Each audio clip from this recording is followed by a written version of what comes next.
همسایه‌ها به آنچه که او ساخته بود تمسخر کردند، اما در نهایت پشیمان شدند. این مرد روزها برای طوفان پیشرو که قبلا اخبار گفته بود آماده شده بود و تمام راه را تا تگزاس رانندگی کرد تا یک مانع بخرد. او به خانه آمد و پروژه بزرگ خود را شروع کرد. آن مانع را دور خانه‌اش قرار داد و داخل آن را با آب پر کرد که 400 دقیقه طول کشید و در حالی که وقتی این کار را می‌کرد همسایگان اطراف به او نگاه کردند و همه در محل تعجب کردند که چرا او این کار احمقانه را انجام می‌دهد. همسایه‌ها کمکی نکردند و می‌گفتند که طوفان بزرگی نخواهد بود و مثل هر طوفان دیگری می‌گذرد و دیواری که قرار است از خانه‌اش در برابر این طوفان محافظت کند بیهوده است. اومد حتی برای کمک آنها را صدا کرد و به مردم هشدار داد، اما هیچ یک از آنها به حرف او گوش نکردند. چند روز بعد طوفان به طور غیرمنتظره‌ای آمد. گفته میشد که طوفان بسیار بزرگتر از حد انتظار بود. محله را ویران کرد. همه چیز زیر 68 سانتی متر بارانی که سیلابی را به وجود آمد پوشانده شد و تمام خانه‌های همسایگان او را به کلی ویران کرد و با خود برد. اما سدی که او ساخته بود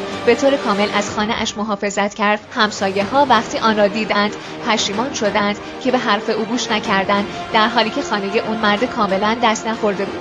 برای دیدن ویدیوهای بیشتر دانستنی استوری رو حتما فالو کنید.